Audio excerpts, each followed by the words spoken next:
Assalamu alaikum wa rahmatullahi wa barakatuh. We will start in 5 minutes, or if we hit 100 people, whichever comes first. So far, the score is 3-2 in favor of hitting the number before the top of the hour. Let's see what happens today. Sanams and where you're from. I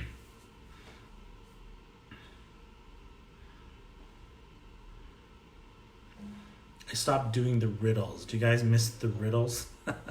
Lena, that's a nice way to start off. I am anti-vax. Anti-anxiety. What you mean? Alaikum assalam.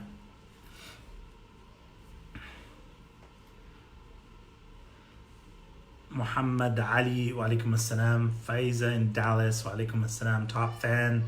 Asma, wa alaikum assalam. Habiba from Leicester, wa alaikum assalam. Nabila, wa alaikum assalam. Shazard, Trinidad and Tobago, wa alaikum assalam. Samia in England. Yasmina, wa alaikum assalam. Hanifa in South Africa, wa alaikum assalam. Ummi Asma, wa alaikum assalam. Segal in Ottawa, wa alaikum assalam. Milgu. Alina says, I get sick from medications. I don't trust vaccines. What prompted you to mention that, Lena? I'm interested. Is it something that I said in the comment or just like on your mind? Kaisar, alaikum assalam. Saima in Birmingham, alaikum assalam. Fahmida, alaikum assalam. Asma in the UK, wa alaikum assalam. Patricia in Pennsylvania. Ronada in Trinidad and Tobago. We have Sharzad in Trinidad and Tobago as well. Naila, wa alaikum assalam in the UK. Habiba's daughters, Asma and Nusayba, shout out, assalamu alaikum. Faiza, wa alaikum assalam. Saima Manshi, wa alaikum assalam.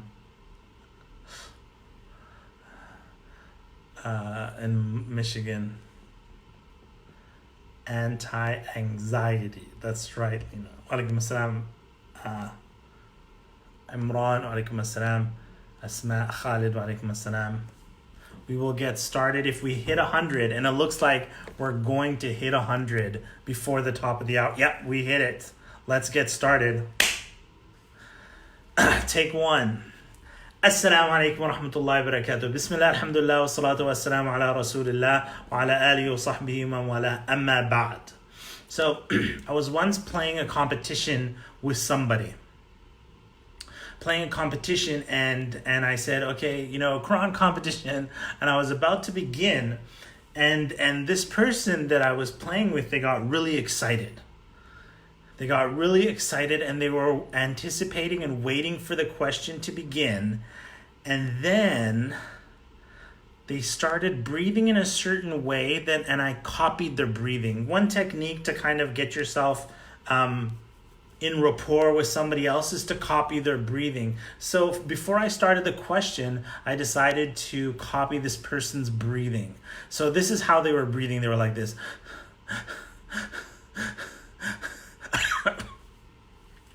And then before I even asked the question, I'm like, stop breathing like that. You're gonna die. Look, even when I just copied the breathing right now, I think I just got a headache from that kind of breathing. They were hyperventilating. Hyperventilating is when you breathe too fast. And again, I'm not a doctor. I just play one on TV, on Facebook Live. Yesterday I was talking about muscles, and for some reason today I'm talking about hyperventilation. Hyperventilation is when you're breathing too fast and your breathing gets constricted. So I found it really interesting in yesterday's Facebook Live. We were talking about the muscles, and that was cool. So he was so here's the cool thing about today. We're going to talk about hyperventilating and this constriction that happens and we can't breathe. We'll talk about where Allah subhanahu wa ta'ala mentions that in the Quran and what it's alluded to. So this constriction of the chest is actually compared to kufr. It's actually compared to kufr and anxiety. So you'll see, for example, that Allah subhanahu wa ta'ala says in the Quran that فَمَنْ يُرِدِ اللَّهُ أَنْ يَهْدِيَهُ يَشْرَحْ صَدْرَهُ لِلْإِسْلَامِ. That whoever Allah subhanahu wa ta'ala wishes to guide, He expands their chest towards Islam. And so the comparison of somebody becoming Muslim is their breathing then opens up and their chest opens up. If you look at the Prophet ﷺ, when Allah subhanahu wa ta'ala wanted to remind him of His blessing upon him, that he didn't cause, the deen that was given to the Prophet ﷺ, it wasn't meant to cause distress to the Prophet ﷺ. So Allah Azza wa Jalla says in the Quran, أَلَمْ نَشْرَحْ لَكَ صَدْرَكَ. Allah subhanahu wa ta'ala says, didn't we expand your chest? Didn't we open your chest? And that's an analogy, an example of somebody being at peace and somebody not anxious, not constricted, not hyperventilating, but somebody who is taking a deep breath and their chest is open and they're breathing. Let me give you another example of that. When Musa alayhi salam, really stressful moments, I can't imagine something more stressful than this. Musa alayhi salam is speaking to Allah, and Allah tells him to go to Fir'aun. To go to Fir'aun, who was the tyrant of the day, tyrant in history, one of the biggest tyrants. Go back to him. إِنَّهُ طَغَى, for he has transgressed. And the first thing that Musa alayhi salam asks, the dua, of all the du'as he could make, he could say, give me victory, give me this, give me that. Musa alayhi salam, is Surah Taha, he says, قَالَ رَبِّ اشْرَحْ لِي صَدْرِي. The first dua that he makes to Allah and asks, I will do it, but he says, رَبِّ اشْرَحْ لِي صَدْرِي. Oh my Lord, expand my chest. Which is, so if it's just expanding chest, it's not literal, but it means all the anxiousness, the anxiety, let it dissipate. Let my chest open up and let me breathe peacefully and firmly and do what I need to do. رَبِّ اشْرَحْ لِي صَدْرِي وَيَسِّرْ لِي أَمْرِي.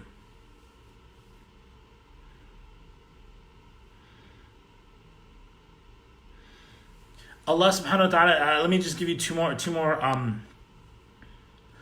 examples of this. Allah subhanahu wa ta'ala, when the people of Medina were told, إِنَّ النَّاسَ قَدْ جَمَعُوا لَكُمْ, this is in the Quran, that all these tribes have gathered in armies and coalitions to destroy you.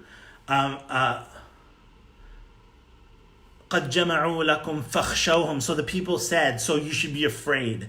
And so the believers in Medina, they فَخْشَوْهُمْ فَزَادَهُمْ إِيمَانًا. Their iman actually increased. They had all this pressure, all these things that they should be anxious about, but their iman increased. وَقَالُوا حَسْبُنَا اللَّهُ وَنِعْمَ الْوَكِيلُ. And they said, this is what made them feel that expansiveness and not feel the anxiety, is saying, حَسْبُنَا اللَّهُ وَنِعْمَ الْوَكِيلُ, that Allah is enough for us, وَنِعْمَ الْوَكِيلُ, and He is the best wakil. The wakil is, I don't know how to translate it, but it's like al-wakil. Somebody will write it in the translation. Oh, sorry, in the comments. In another verse, Allah subhanahu wa ta'ala says, وَاصْبِرْ وَمَا صَبْرُكَ إِلَّا بِاللَّهِ وَلَا تَحْزَنْ عَلَيْهِمْ. Allah subhanahu wa ta'ala says, and be patient, and your patience is nothing except from Allah subhanahu wa ta'ala. وَلَا تَحْزَنْ عَلَيْهِمْ, and don't be sad over them. So it's so what's interesting in all of these situations is that I'm going to make a great connection here. Okay, here's the great connection. Everybody here is, you're sitting here, you're listening because you want to follow what Allah subhanahu wa ta'ala says. Somebody gives you some advice, you're like, yeah, but what does the Quran and Sunnah say? Somebody tells you, hey, do this and that, you'll be successful. And you're like, did the Prophet ﷺ really do that? Is that what Islam leads us to? So you have this type of attitude. So sadness and anxiety is actually not what Islam guides towards.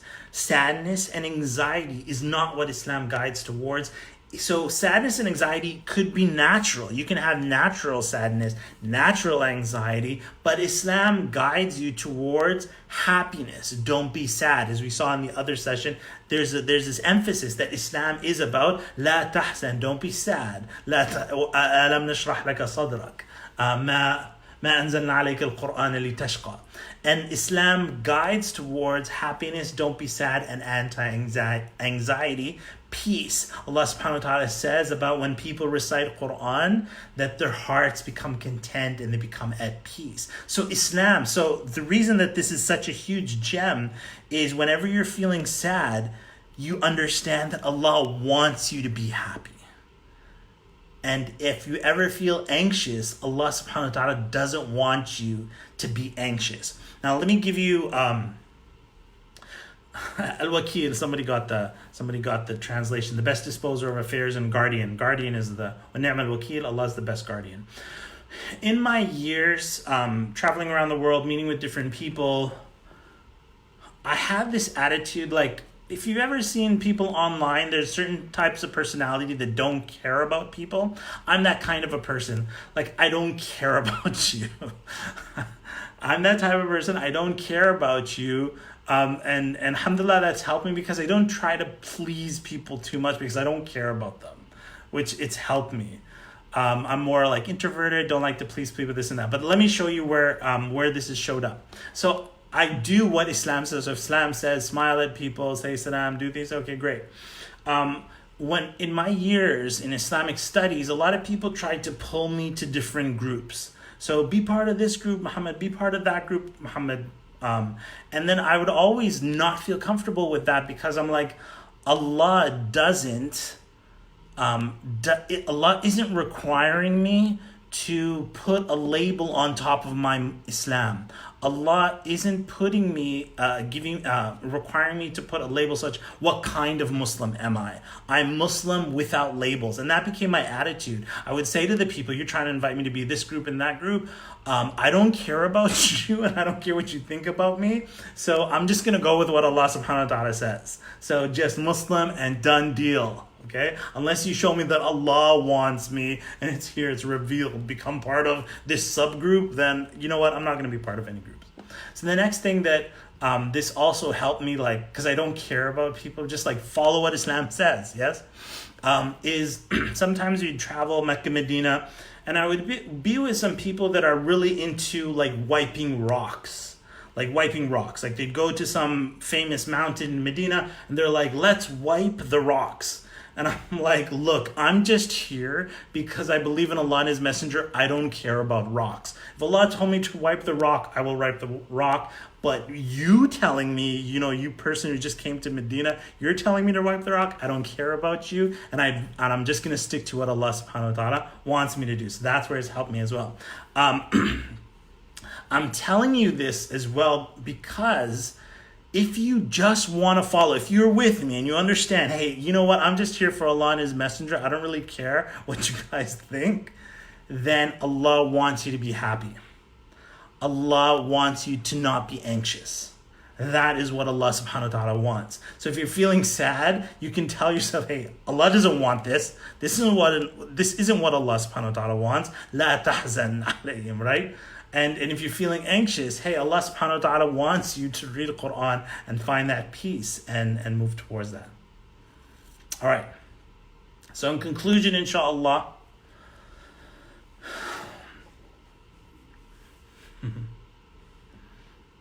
let me answer this question.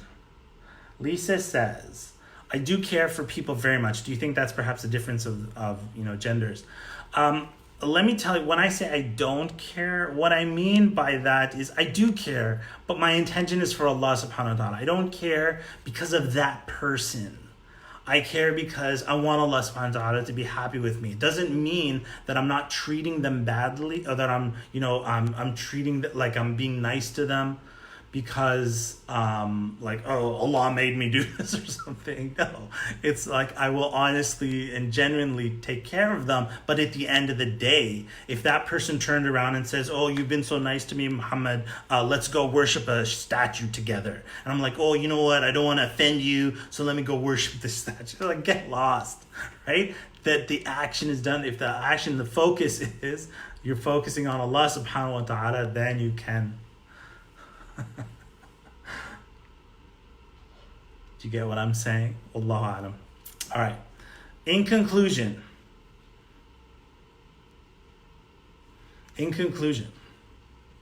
I like the debate that's going on. Does he really care? He must care because he's doing a Facebook Live. Don't worry yourself. Don't worry yourself with my intentions. Okay. Anxiety is fear of the future. Anxiety is fear of the future or sadness for the past. Okay? You get, you either have, if you fear the future, then you start getting anxious. If you are, something happened in the past that, you regret and stuff, you start feeling sadness for it. There's a hadith, and I'll conclude with this, about living in the moment. The Prophet ﷺ said, إِذَا أَصْبَحْتَ فَلَا تَنْتَظِرِ الْمَسَاء وَإِذَا أَمْسَيْتَ فَلَا تَنْتَظِرِ الصَّبَاحِ. The Prophet ﷺ said, if you find yourself in the morning, then don't wait until the evening. And if you find yourself in the evening, don't wait until the morning. And we've learned from that about living in the moment is that if there's some ibadah that needs to get done, do it. If there's somebody that maybe you've cut off, don't wait until the evening. Don't wait until another time. Do it now. Don't always have this thought that I can do it later. That live for the moment. Hey, if this is my day, then I will love my beloved ones. I will do what Allah subhanahu wa ta'ala commands, and I would have an amazing day. If this is my last evening, and it's not like an attitude of, oh, this is my last evening, I feel so sad, I'm gonna die the next day. No, it's more like even if you felt that it was the last evening of your life, the Prophet ﷺ said, if the day of judgment was gonna be the next day, then, and you have a plant and you want to plant that tree, you should still plant it. Still plant it. And that's a really deep hadith because the believer always has that hope and always like, hey, maybe it's not going to be the last day. And you're always planting that, doing and living for the moment right then. Right here, right then. Allah Ta'ala alam. And we are done. Jazakumullah khairan. We are going to tomorrow. In tomorrow's session, in tomorrow's Facebook Live, it's going to happen at 2 p.m. New York time. 2 p.m., which is 1 hour earlier than this time. 1 hour earlier, and it's going to be a special Facebook Live. I'm going to be talking about isolation during Ramadan. For the past 7 Ramadans, I have actually spent half of Ramadan, for the last 7 Ramadans, in isolation. I was teaching Visionaire all these years, and I've always been in isolation when I do it. And inshallah ta'ala, I will teach you and share with you my top 7 tips on how to make it a fantastic Ramadan, inshallah ta'ala, in isolation. And we are going to also do the official launch of Visionaire 2020 tomorrow. Nabila says, what time? California time? CA stands for Canada, actually. But I think you mean whatever time it is in New York. I think it's like 3 hours behind. So it's going to be 2 p.m. New York time is when we're going to start the Facebook Live tomorrow. And inshallah ta'ala, please calculate accordingly. So whatever time it is right now, what's the top of the hour? So if it's 13 after the hour, what's the top of the hour right now? 1 hour before this, whatever time you have now.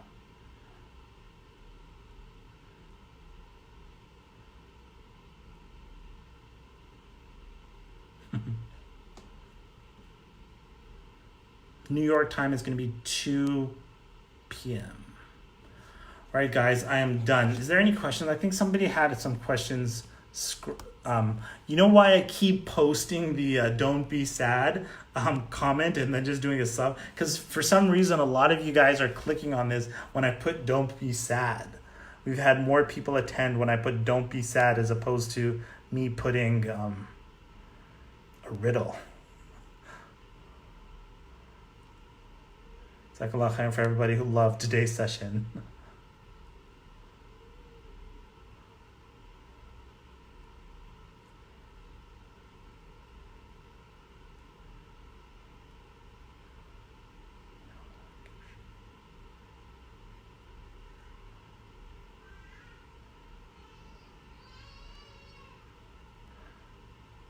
Comment from Sarah. Yes, I think the type of care he's referring to is caring of their opinions and their views too. Actually, you know what, Sarah? No, it's not really like that. I care about Allah subhanahu wa ta'ala. I mean, in general, in theory, I'm not saying like, oh yeah, I fear God, this and that. What I'm saying is that if I meet somebody who goes again, and I'm being nice and cordial and all this stuff, and then they say something against Allah subhanahu wa ta'ala, then my love isn't for that person. My love is for Allah subhanahu wa ta'ala. I don't care about them. That's what I mean. I care about what Allah subhanahu wa ta'ala thinks, and my kindness and goodness, obviously it's human, but it's also based on my love for Allah subhanahu wa ta'ala comes first before this person in front of me. That's what I kind of mean. If you understand it, alhamdulillah. If you don't understand it, then let it go.